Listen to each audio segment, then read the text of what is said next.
Hallelujah. യേശുവേ സ്തോത്രം, യേശുവേ നന്ദി. വിശുദ്ധ ഫ്രാൻസിസ് അസീസി ചിന്തിച്ചു നോക്ക്. അദ്ദേഹം വലിയ പ്രഭുവിന്റെ മകൻ, ഒരുപാട് സമ്പത്തുള്ള ഒരു പ്രഭു കുമാരനായി ജനിച്ച വിശുദ്ധ ഫ്രാൻസിസ് അസീസി. ചെറുപ്പത്തിൽ അവൻ എല്ലാ ആയോധന കലകളിലും എല്ലാ കാര്യത്തിലും മികവ് പുലർത്തി. അവൻ ഒരുപാട് പേരുടെ കണ്ണിലുണ്ണിയായി ആരാധന പാത്രമായി അവൻ വിരാജിച്ചുകൊണ്ടിരിക്കുമ്പോഴാണ് അവൻ സ്വർഗത്തെക്കുറിച്ചും യേശുവിനെ കുറിച്ചും നിത്യരക്ഷയെക്കുറിച്ചും മരണാനന്തര ജീവിതത്തെക്കുറിച്ചും അറിയണത്. ഈ പ്രഭുകുമാരൻ, ഈ ഫ്രാൻസിസ് അപ്പൻ വലിയൊരു പട്ടുവ്യാപാരി, പട്ടണത്തിലെ പ്രമുഖൻ, ഒരുപാട് സമ്പത്തുണ്ടായിരുന്നവൻ. അങ്ങനെ വലിയ സമ്പന്നൻ, വലിയ കുലീന കുടുംബത്തിൽ ധനാഢ്യനായി ആ അപ്പന്റെ മകനായി പിറന്ന ഈ ഫ്രാൻസിസ് അസീസി എന്താ ചെയ്തത്? തനിക്കുള്ള സർവ്വതും ഉപേക്ഷിച്ച് ദൈവരാജ്യത്തിന് ശിഷ്യനായി മാറി. അവസാനം ഒരു ഷർട്ട് ഇട്ടിട്ടുണ്ടായിരുന്നു. അവസാനം ആ ഷർട്ട് അപ്പൻ അതിനെക്കുറിച്ച് പറഞ്ഞപ്പോൾ, ഇതാ എൻ്റെ സ്വർഗത്തിലെ അപ്പൻ്റെ മകനാകാൻ വേണ്ടി ഞാൻ ധരിച്ചിരിക്കുന്ന ഈ ഡ്രസ്സും കൂടെ ഊരി തരുന്നു പറഞ്ഞ് സർവ്വ ഡ്രസ്സ് ഊരിക്കൊടുത്ത് പരിപൂർണ നഗ്നനായി പോയ ഫ്രാൻസിസ് അസീസിനെയാണ് ചരിത്രത്തിൽ നമ്മൾ കാണുന്നത്. സ്വർഗരാജ്യത്തിന് ശിഷ്യനായി തീരാൻ വേണ്ടി വില കൊടുത്തവരാണ് അവര്. പിന്നെ ജീവിതകാലം മുഴുവൻ ദൈവരാജ്യത്തിന് ശിഷ്യനാകാൻ വേണ്ടി അവർ ജീവിച്ചു. ഒരു ദിവസം ഫ്രാൻസിസ് അസീസിയും ബ്രദർ ലയോയും കൂടെ വരികയാണ്. രണ്ടുപേർക്കും ഒരു പാത്രം ചൂടുകഞ്ഞി കിട്ടി വൈകുന്നേരം കുടിക്കാൻ. പകലൊന്നും ഭക്ഷണം ഉണ്ടായിരുന്നില്ല. അങ്ങനെ ഭിക്ഷ യാചിച്ചാണ് ഭക്ഷണം കഴിച്ചിരുന്നത്. അപ്പോൾ ഒരു പാത്രം ചൂടുകഞ്ഞി വൈകുന്നേരമായപ്പോൾ ആരോ കുടിക്കാൻ കൊടുത്തു. നല്ല ചുളുചുള തണുപ്പ്. യൂറോപ്പിലെ തണുപ്പ് എന്ന് പറഞ്ഞാൽ എന്താ, ഭയങ്കര തണുപ്പ്. അങ്ങനെ ആ തണുപ്പിൽ ഈ ചൂടുകഞ്ഞി ഇങ്ങനെ കുടിക്കാൻ തുടങ്ങുന്ന സമയത്ത് വായിൽ വെച്ചപ്പോൾ നല്ല രുചി കണ്ടപ്പോൾ ഫ്രാൻസിസ് അസീസി പുണ്യവാളൻ ബ്രദർ ലയോയോട് ചോദിച്ചു, ബ്രദർ ലയോ, ഇന്നത്തെ കഞ്ഞിക്ക് നല്ല ടേസ്റ്റ് തോന്നുന്നുണ്ടോ എന്ന് ചോദിച്ചു. അപ്പം ബ്രദർ ലയോ പറഞ്ഞു, ഗുരു, ഇന്ന് എന്താണെന്ന് അറിയാൻ പാടില്ല, നല്ല ടേസ്റ്റുള്ള കഞ്ഞിയാണ് നമുക്ക് കിട്ടിയിരിക്കണമെന്ന് പറഞ്ഞു. ഉടനെ ഫ്രാൻസിസ് അസീസി പറഞ്ഞു, ഒരു ലേശം ചാരം എടുത്തിട്ട് വരാൻ പറഞ്ഞു. അങ്ങനെ അടുപ്പിൽ പോയി ഒരു പിടി ചാരം കൊടുന്നു. ആ ചാരം ഈ കഞ്ഞിയുടെ മുകളിൽ വിതറി. എന്നിട്ട് മിണ്ടാതെ കുടിച്ചോളാൻ പറഞ്ഞു. ഫ്രാൻസിസ് അസീസി ആദ്യം കുടിച്ചു, പിന്നെ ബ്രദർ ലയോ അത് കുടിച്ചു. നോക്ക്, ഈ ലോകത്തിൻ്റെ രുചികളനുസരിച്ച് ജീവിക്കുന്നവർക്ക്, ഈ ലോകത്തിൻ്റെ രുചികളെല്ലാം സാറ്റിസ്ഫൈ ചെയ്ത് ജീവിക്കുന്നവർക്ക് ഒരു കാര്യം ഞാൻ ഉറപ്പ് തരാം, സ്വർഗരാജ്യത്ത് എത്തിച്ചേരാൻ സാധിക്കുന്ന ഉറപ്പില്ല. ഗലാത്യ ലേഖനത്തിൽ 5-ാം അധ്യായം 16-ാം വാക്യത്തിൽ പഠിപ്പിക്കുകയാണ്, ജഡമോഹങ്ങളെ ഒരിക്കലും നിങ്ങൾ തൃപ്തിപ്പെടുത്തരുത്. ജഡമോഹങ്ങളെ ഒരിക്കലും തൃപ്തിപ്പെടുത്തരുത്. ആത്മാവിൻ്റെ പ്രേരണ അനുസരിച്ച് ജീവിക്കുവീൻ. ഞാൻ നിങ്ങളോട് ചോദിക്കട്ടെ, നിങ്ങളിന്ന് ബസ്സേ കയറുകയാണ്. ബസ്സേ കയറുമ്പോൾ നിങ്ങൾ ഏത് സീറ്റാണ് തിരഞ്ഞെടുക്കണത്? ഏറ്റവും സുഖമുള്ളതും ഏറ്റവും ഫ്രണ്ടിലുള്ളതുമായ സീറ്റാണ് നിങ്ങൾക്ക് ദാഹമെങ്കിൽ നിങ്ങൾ ജഡത്തിൻ്റെ പ്രവണത അനുസരിച്ചുള്ളവരാണ്. ദൈവരാജ്യത്തിന് ശിഷ്യനായി തീർന്നു ചിന്തിക്കരുത്, ബോഷ്ക്ക് പറയരുത്. നിങ്ങൾ സുഖമുള്ള ഭക്ഷണവും സുഖമുള്ള കിടപ്പും സുഖമുള്ള ജീവിതവും അങ്ങനെ സുഖം അന്വേഷിക്കുന്നവരാണെങ്കിൽ സുഖാന്വേഷികൾക്കുള്ളതല്ല ദൈവരാജ്യം. ജഡത്തിന്റെ പ്രവണതകൾ അനുസരിച്ച് ജീവിക്കുന്നവര് സ്വന്തം ജഡത്തിനായി വിതയ്ക്കുന്നവൻ ജഡത്തിൽ നാശം കൊയ്തെടുക്കും. ഹല്ലേലൂയ. നിങ്ങളൊരു ബസ്സിൽ കയറുമ്പോഴാണെങ്കിലും, ഒരു ഭവനത്തിൽ ചെല്ലുമ്പോഴാണെങ്കിലും, ഒരു ഫംഗ്ഷന് പങ്കെടുക്കുമ്പോഴാണെങ്കിലും എന്താണ് ദൈവരാജ്യത്തിന്റെ നിയമം കർത്താവ് നമുക്ക് നൽകിയിരിക്കുന്നത്? ഏറ്റവും എളിയത് തിരഞ്ഞെടുക്കുക, നല്ലത് മറ്റുള്ളവർക്ക് വേണ്ടി മാറ്റി വെക്കണം. ഒരു 10 വാഴയ്ക്ക ഉള്ളൊരു പാത്രം നിങ്ങൾക്ക് വെച്ചിരിക്കുകയാണ്, കഴിച്ചോ എന്ന് പറഞ്ഞാൽ നിൽക്കുകയാണ്. അപ്പോൾ ചെന്നിട്ട് ഏറ്റവും മുഴുത്തതും ഏറ്റവും വലുതും വണ്ടൻ വാഴയ്ക്ക നോക്കി ആദ്യം എടുക്കരുത്. ദൈവരാജ്യത്തിന് നിയമമുണ്ട്. ദൈവരാജ്യം പറഞ്ഞിരിക്കുന്നത് എങ്ങനെയാണ്? നിങ്ങൾ മറ്റുള്ളവരെ നിങ്ങളെക്കാൾ ശ്രേഷ്ഠരായി കണക്കാക്കി അവർക്ക് നല്ലത് മാറ്റി വെച്ചിട്ട് ചെറുത് നിസാരമായത് അത് തിരഞ്ഞെടുക്കണം. ഹല്ലേലൂയ. അങ്ങനെ ദൈവരാജ്യത്തിന്റെ പൗരനായി ജീവിക്കാൻ ഈ ഭൂമി നമ്മൾ വില കൊടുക്കണം. ഗലാത്യ ലേഖനം 6-ാം അധ്യായം 8-ാം വാക്യത്തിൽ പഠിപ്പിക്കുകയാണ്, സ്വന്തം ജഡത്തിനായി വിതയ്ക്കുന്നവൻ ജഡത്തിൽ നാശം കൊയ്തെടുക്കും. വിതയ്ക്കുക എന്ന് പറഞ്ഞതിൻ്റെ അർത്ഥം ചെയ്യുക എന്നാണ് അർത്ഥം. അപ്പോൾ നിങ്ങൾ ബസ്സിൽ കയറിയിരിക്കുകയാണ്. ബസ്സിൽ കയറുമ്പോൾ നിങ്ങൾക്ക് സ്വന്തം ജഡത്തിനായി വിതയ്ക്കാം, ആത്മാവിനായി വിതയ്ക്കാം. ആത്മാവിനായി വിതയ്ക്കുന്നവൻ എന്ത് ചെയ്യും? ദൈവവചനം അനുസരിക്കും. ഏറ്റവും എളിയ സീറ്റ്, ഏറ്റവും ബുദ്ധിമുട്ടുള്ള സീറ്റ് അവൻ ആദ്യമേ തിരഞ്ഞെടുക്കും. ജഡത്തിനായി വിതയ്ക്കുന്നവൻ ഏറ്റവും മുമ്പിലെ സീറ്റ്, ഏറ്റവും നല്ല സീറ്റ് അവൻ ആദ്യമേ തിരഞ്ഞെടുക്കും. സ്വന്തം ജഡത്തിനായി വിതയ്ക്കുന്നവൻ ജഡത്തിൽ നിന്ന് നാശം കൊയ്തെടുക്കുന്നു. ആത്മാവിനായി വിതയ്ക്കുന്നവനാകട്ടെ ആത്മാവിൽ നിത്യജീവൻ കൊയ്തെടുക്കുന്നു. ഹല്ലേലൂയ. ഉറക്കെ പറ, ഹല്ലേലൂയ. യേശുവേ സ്തോത്രം, യേശുവേ നന്ദി. പ്രിയപ്പെട്ട സഹോദരങ്ങളെ, ഏത് രാജ്യത്തിൻ്റെ പൗരന്മാരായി നിന്നിട്ടാണോ നമ്മൾ ഈ ഭൂമിയിലെ ജോലി ചെയ്യുന്നത്, അതിനനുസരിച്ചാണ് ഈ ഭൂമിയിലെ ജോലിക്ക് വിലയുള്ളത്. സ്വർഗരാജ്യത്തിൻ്റെ പൗരനായി നിന്നിട്ട് ചെയ്യുന്ന ജോലിയാണെങ്കിൽ അതിന് കൂടുതൽ വിലയുണ്ട്. ജഡത്തിൻ്റെ മനുഷ്യനായി നിന്ന് ചെയ്യുന്ന പ്രവൃത്തിയാണെങ്കിൽ അതിന് അത്രയും വിലയുള്ളൂ. ഞാൻ ഉദാഹരണം പറയാം. ഒരു നേഴ്സ് ഇവിടെ നേഴ്സിംഗ് കഴിഞ്ഞു, ഈ പാലക്കാടോ അട്ടപ്പാടിയിലോ വർക്ക് ചെയ്യുകയാണെങ്കിൽ ഒരു മാസം എത്ര രൂപ ശമ്പളം കിട്ടും? ഒരു 3000 ഉറുപ്പ്യ ശമ്പളം കിട്ടും, അല്ലെങ്കിൽ ഒരു 4000 ഉറുപ്പ്യ ശമ്പളം കൊടുക്കും. ആ നേഴ്സ് ഇവിടുന്ന് രാജ്യം മാറി പോയി സൗദി പോയി ജോലി ചെയ്യാന്ന് വിചാരിക്കുക. മാസം എത്ര രൂപ ശമ്പളം കിട്ടും? ഒരു 20,000 രൂപ അല്ലെങ്കിൽ 30,000 രൂപ കിട്ടുമായിരിക്കും, അല്ലേ? 50,000 വരെ എത്തുമെന്നാണ് പറയുന്നത്. 50,000 കിട്ടാൻ സാധ്യതയുണ്ട്. അവിടുന്ന് ഖത്തറിലേക്ക് മാറി എത്ര കിട്ടും? ഒരു 70,000 80,000 കിട്ടുമായിരിക്കും. അങ്ങനെ ഇരിക്കുമ്പോഴാണ് യൂറോപ്പിൽ UK പോയി 1.5 ലക്ഷമൊക്കെ ആയി. Praise the Lord. അവിടുന്ന് രാജ്യം മാറി അമേരിക്കയിലെത്തി. എത്രയായി ശമ്പളം? 2 ലക്ഷമോ 2.5 ലക്ഷമായി മാറി. അപ്പോൾ രാജ്യം ഒരേ ജോലി അട്ടപ്പാടി ചെയ്ത് അതേ ജോലി തന്നെ അമേരിക്കയിലും ചെയ്യണത്, പക്ഷേ രാജ്യം മാറിയപ്പോൾ അതിന് പ്രതിഫലം കൂടുതൽ കിട്ടി. ഹല്ലേലൂയ. അതുപോലെ ഈ ഭൂമിയിൽ നമ്മൾ ചെയ്യുന്ന പ്രവൃത്തി ഒരേ പ്രവൃത്തിയാണെങ്കിലും ദൈവരാജ്യത്തിൻ്റെ ശിഷ്യനായി തീർന്നതിന് ശേഷം ചെയ്യുന്ന പ്രവൃത്തിയും ദൈവരാജ്യത്തിന് ശിഷ്യനാകാതെ ജഡപ്രകാരം ഇരിക്കുന്ന അവസ്ഥ ചെയ്യുന്ന പ്രവൃത്തിയും വിലയ്ക്ക് വ്യത്യാസമുണ്ട്. ഒരു ദൈവ പൈതൽ ദൈവരാജ്യത്തിന് ശിഷ്യനായി ചെയ്യുന്ന പ്രവൃത്തിയാണെങ്കിൽ അതിന് സ്വർഗത്തിൽ വലിയ വിലയുണ്ട്.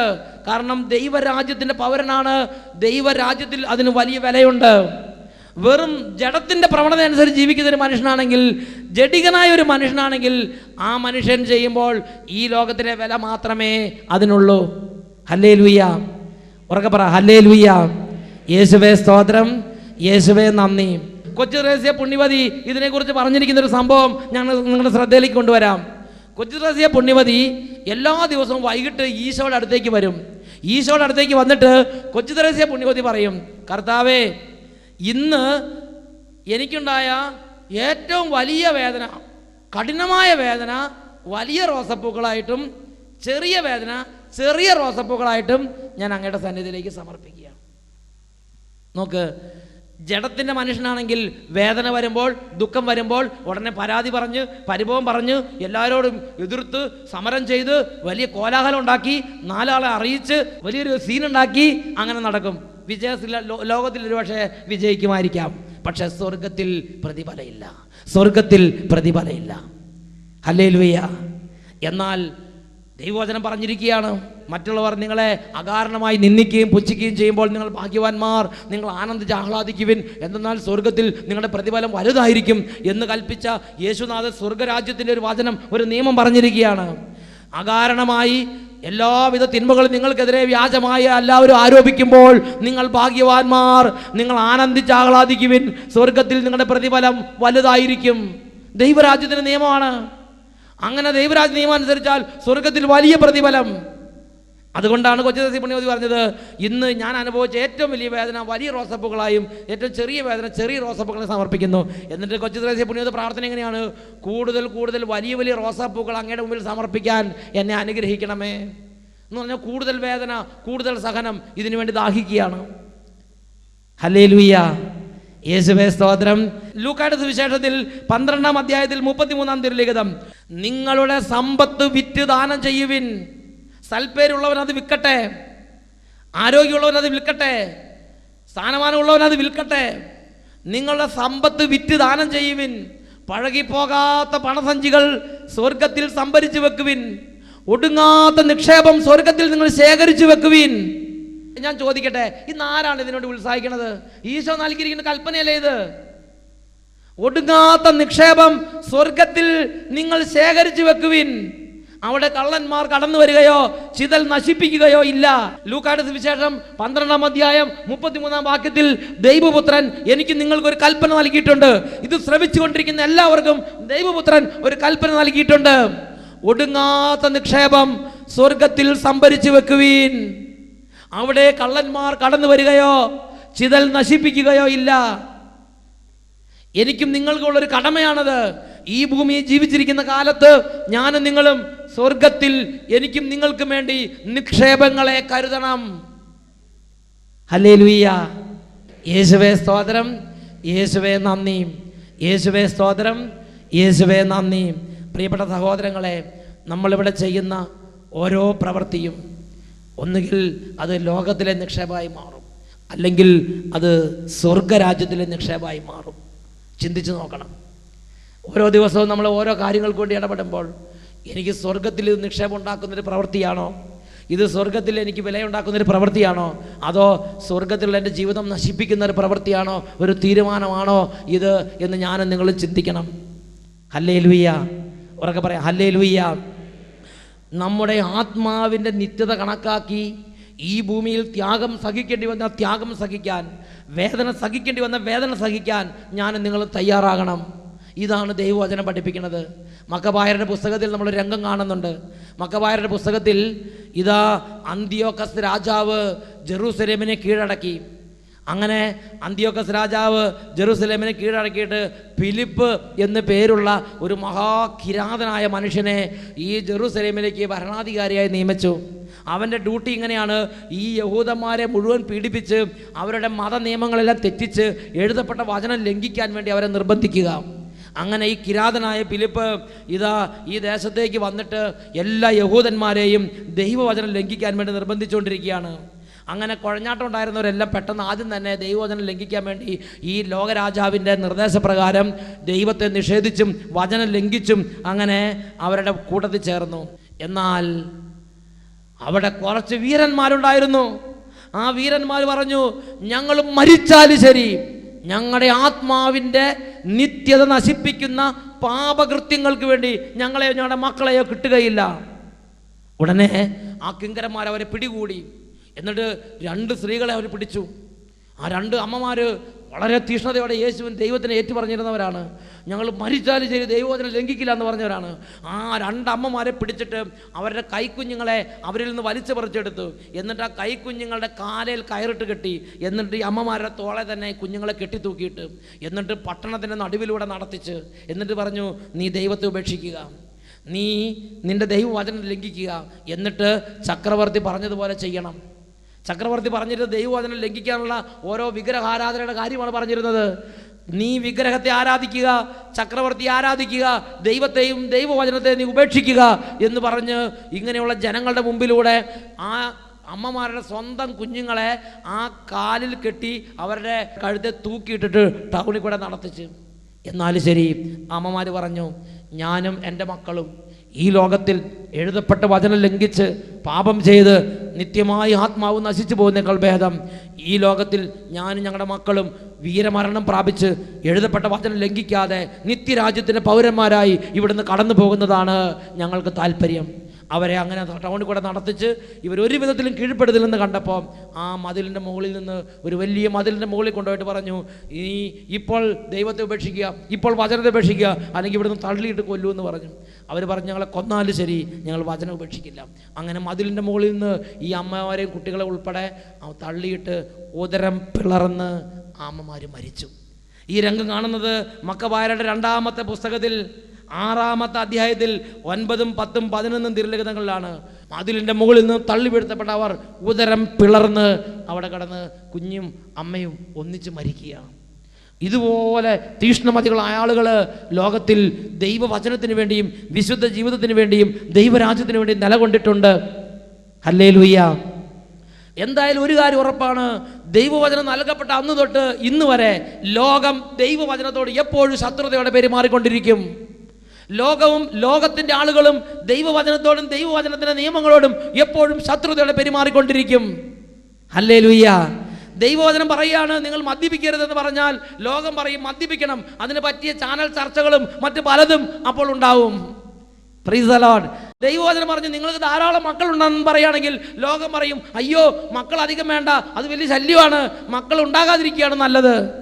ദൈവവചനം പറയുകയാണ് നിങ്ങൾ കല്യാണം കഴിക്കണം എന്ന് പറയുകയാണെങ്കിൽ ലോകം പറയും കല്യാണം കഴിക്കേണ്ട, പാർട്ട്നേഴ്സായി ജീവിച്ചാൽ മതി.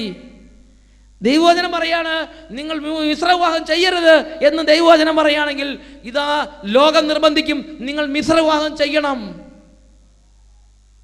ദൈവവചനം പറയാണ്, നിങ്ങൾ വ്യഭിചാരം ചെയ്യരുത്, സ്വർഗഭോഗം ചെയ്യരുത്, അത് തെറ്റാണെന്ന് പറഞ്ഞാൽ ലോകം പറയും ശരി, അത് ചെയ്തോ, അതിനുള്ള നിയമങ്ങൾ ഉണ്ടാക്കി തരും. എഴുതപ്പെട്ട വചനങ്ങൾ ലംഘിക്കാൻ ലോകം എന്നും ദൈവമക്കളെ നിർബന്ധിച്ചുകൊണ്ടിരിക്കും. സത്യം പറഞ്ഞാൽ ജീവിക്കാൻ പറ്റാത്ത അന്തരീക്ഷ ചുറ്റുപാടും ഉണ്ടാവും. ഹല്ലേലൂയ. പ്രിയപ്പെട്ട സഹോദരങ്ങളെ, ഇങ്ങനെയുള്ള സങ്കീർണ സാഹചര്യങ്ങളുടെ നടുവിൽ നാം പിടിച്ചു നിൽക്കണം. അതാണ് ഫിലിപ്പിയ ലേഖനം 3:20 വായിക്കുന്നത്. നമുക്കിവിടെ നിലനിൽക്കുന്ന നഗരമില്ല, വരാനിരിക്കുന്ന ഒരു നഗരത്തെയാണല്ലോ നാം നോക്കി പാർത്തിരിക്കുന്നത്. നമ്മുടെ പൗരത്വം സ്വർഗത്തിലാണ്, നമ്മുടെ പൗരത്വം സ്വർഗത്തിലാണ്. ആ രാജ്യത്തിന് യോഗ്യമായൊരു വീരോചിതമായ ജീവിതം ഞാനും നിങ്ങൾ ഈ ഭൂമിയിൽ ജീവിക്കണം. എഴുന്നേറ്റ് നിൽക്കാം. ഈ നിമിഷങ്ങളിൽ നമ്മൾ പ്രാർത്ഥിക്കുകയാണ്. വിശുദ്ധ ഫ്രാൻസിസ് അസീസി പുണ്യവാളൻ ഈ ഭൂമിയിൽ ദൈവരാജ്യത്തിന് വേണ്ടി ജീവിച്ച് അതിനുവേണ്ടി വീരോചിതം മരിച്ചൊരു വ്യക്തിയാണ്. ഈ ഭൂമിയിൽ ജീവിച്ച മറ്റൊരു വ്യക്തിയാണ് കൊച്ചു ത്രേസ്യ പുണ്യവതി. ഈ ഭൂമിയിൽ ഓരോ അപമാനവും ഓരോ നിന്ദനവും സങ്കീർണമായ സാഹചര്യങ്ങളിലൂടെ നടന്നു പോയപ്പോൾ ഈ ഭൂമിയിലെ സുഖത്തേക്കാൾ ദൈവരാജ്യത്തിൻ്റെ പൗരത്വത്തെ വിലമതിച്ചവരാണ് വിശുദ്ധ കൊച്ചു ത്രേസ്യ. വിശുദ്ധ അൽഫോൻസാമയെ നിങ്ങൾ ഓർക്കുന്നില്ലേ? ഈ ഭൂമിയിൽ ഒരുപാട് തരത്തിലുള്ള ഞെരുക്കുന്ന സാഹചര്യങ്ങളിലൂടെ കടന്നു പോയപ്പോൾ അതിൻ്റെ നടുവിൽ സന്തോഷത്തോടെ ഈ ഭൂമിയിലുള്ള സുഖത്തേക്കാൾ എൻ്റെ പിതാവിൻ്റെ രാജ്യത്തിൽ യുഗങ്ങളോളം സൂര്യനെ പോലെ പ്രശോഭിക്കണം എന്നാഗ്രഹിച്ച വ്യക്തിയാണ് വിശുദ്ധ അൽഫോൻസാമ. ഹല്ലേലൂയ. ഉറക്കെ പറയാം, ഹല്ലേലൂയ. അങ്ങനെ ഞാനും നിങ്ങൾ ഈ ഭൂമി ദൈവരാജ്യത്തിന് വില കൊടുത്ത് സ്വർഗരാജ്യത്തിൻ്റെ പൗരന്മാരായി ഈ എഴുതപ്പെട്ട വചനം പഠിച്ച് ഈ വചനം ലംഘിക്കാതെ വിശുദ്ധമായി ജീവിച്ചാൽ, പ്രിയപ്പെട്ട സഹോദരങ്ങളെ, ഞാനും നിങ്ങളും മരിക്കുമ്പോൾ യേശുവിൻ്റെ കൈകളിൽ കിടന്ന് മരിക്കാം. യേശുവിൻ്റെ കൈകളിൽ കിടന്ന് മരിക്കാൻ തക്കവണ്ണം ദൈവം നമുക്ക് ഒരു നല്ലൊരു അന്ത്യം നൽകി അനുഗ്രഹിക്കും. തൻ്റെ വിശുദ്ധരുടെ മരണം ദൈവത്തിന് അമൂല്യമാണ്. ഇന്ന് ദൈവവചനം അനുസരിക്കാൻ വേണ്ടി പാടുപെടുമ്പോൾ, ഒരുപാട് നിന്ദാവചനങ്ങൾ കേൾക്കുമ്പോൾ, തരംതാണ വിധത്തിൽ മറ്റുള്ളവർ ചിത്രീകരിക്കുമ്പോൾ, തടയപ്പെടുമ്പോൾ, പ്രൊമോഷൻ കിട്ടാതിരിക്കുമ്പോൾ, കൈക്കൂലി വാങ്ങാത്ത നിമിത്തം എല്ലാവരുടെ മുമ്പിൽ അവഹേളനത്തിന് നിന്ദിതമാകുമ്പോൾ, പ്രിയപ്പെട്ട മകനെ, ദൈവവചനം 126 സങ്കീർത്തനത്തിൽ 5-6 വാക്യങ്ങൾ പഠിപ്പിക്കുകയാണ്. കണ്ണുനീരോടെ വിതയ്ക്കുന്നവർ ആർപ്പോടെ കൊയ്യും. വിത്ത് ചുമന്നുകൊണ്ട് വിലാപത്തോടെ വിതയ്ക്കാൻ പോകുന്നവർ കറ്റ ചുമന്നുകൊണ്ട് ആനന്ദഘോഷത്തോടെ വീട്ടിലേക്ക് മടങ്ങും. ഇന്നല്ലെങ്കിൽ നാളെ നമ്മുടെ നിത്യമായ ഭവനത്തിലേക്ക് പോകാനുള്ളവരാണ് നമ്മൾ. ഇന്നല്ലെങ്കിൽ നാളെ നമ്മുടെ നിത്യമായ ഭവനത്തിലേക്ക് പോകാനുള്ളവരാണ്. നമുക്ക് ആർക്കും ഇവിടെ സ്ഥിരമായി ജീവിക്കാൻ പറ്റില്ല.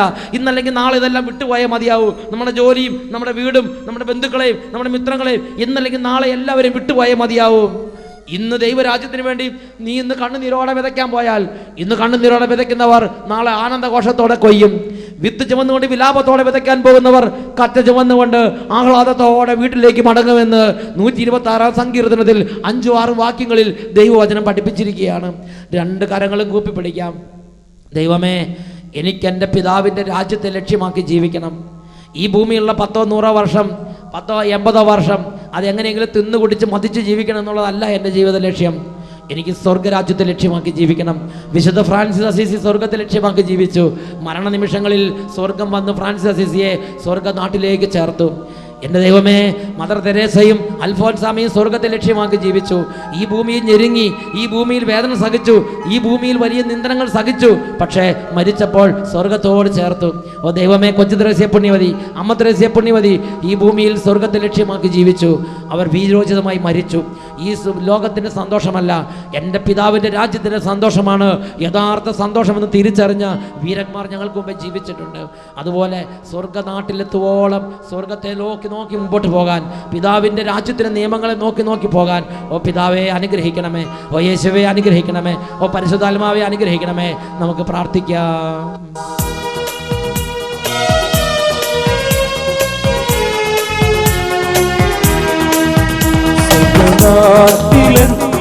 തീർത്തിടും സ്വന്തം വീട്ടിൽ ചേർന്നിടുവാൻ മമനാഥനെ ഒന്നു കാണുവാൻ കാത്തു പാർത്തിടുന്നു. മമനാഥനെ ഒന്നു കാണുവാൻ കാത്തു പാർത്തിടുന്നു. സ്വർഗനാട്ടിലൻ തീർത്തിടും സ്വന്തം വീട്ടിൽ ചേർന്നിടുവാൻ മമനാഥനെ ഒന്നു കാണുവാൻ കാത്തു പാർത്തിടുന്നു.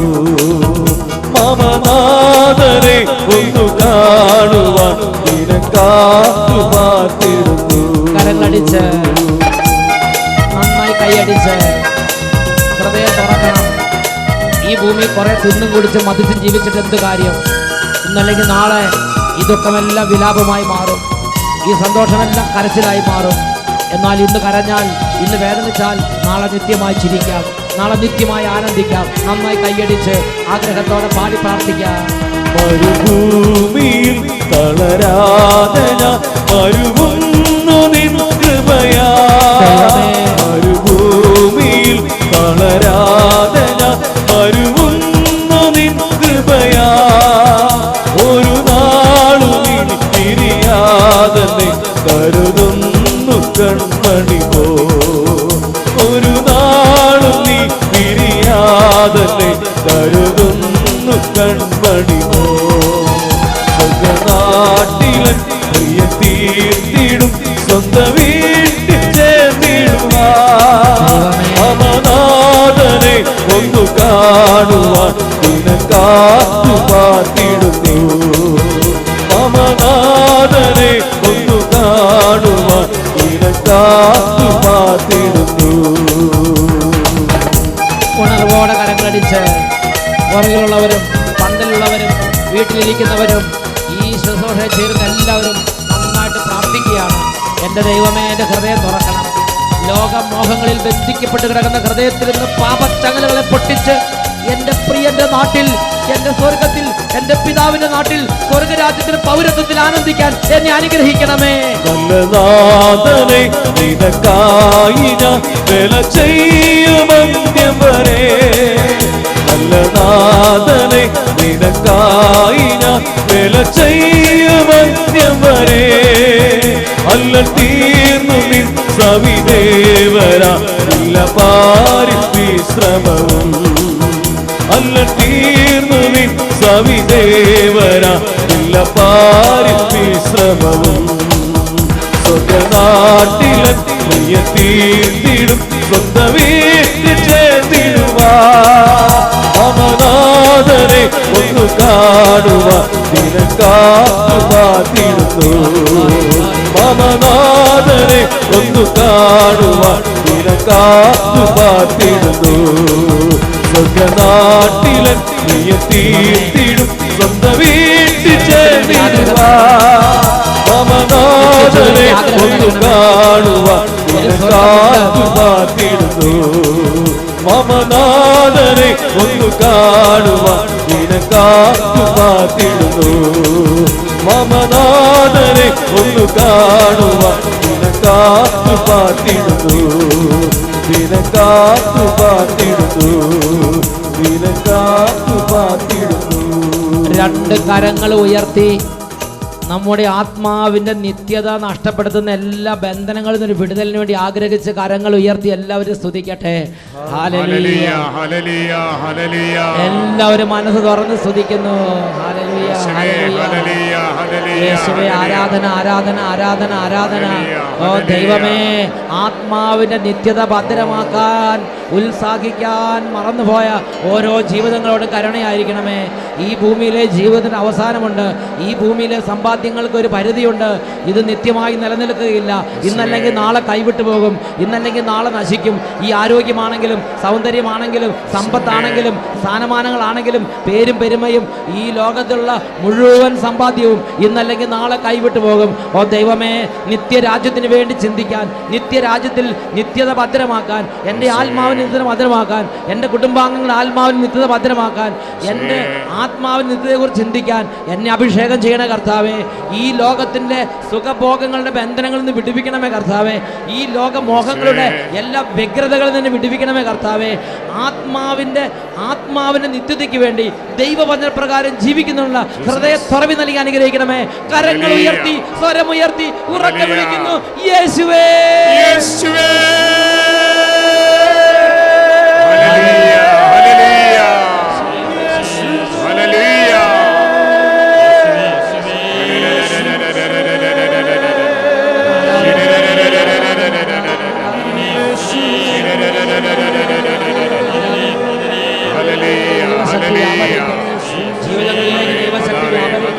തളർന്നിരിക്കുന്ന ജീവിതം തകർന്നിരിക്കുന്ന മനസ്സുകൾ പുതുജീവൻ പ്രാപിക്കട്ടെ കർത്താവേ. പുതുമഴയിൽ കുറ്റി തളിർക്കുന്നത് പോലെ ആന്തരികമായ ഉത്തേജനങ്ങൾ ഹൃദയങ്ങളിൽ ആത്മാവിൽ ലഭിക്കട്ടെ കർത്താവേ. ഹല്ലേലൂയ, ഹല്ലേലൂയ, ഹല്ലേലൂയ. പുതിയ ഫ്രാൻസിസ് അസീസിമാരുണ്ടാകട്ടെ കർത്താവേ. പുതിയ ഫ്രാൻസിസ് സേവ്യർമാരുണ്ടാകട്ടെ കർത്താവേ. പുതിയ കൊച്ചു ത്രേസ്യ പുണ്യവതിമാരുണ്ടാകട്ടെ കർത്താവേ. അമ്മ ത്രേസ്യയെ പോലെ വിശുദ്ധ ജീവിതം ഉയരട്ടെ കർത്താവേ. ഹല്ലേലൂയ, ഹല്ലേലൂയ, ഹല്ലേലൂയ.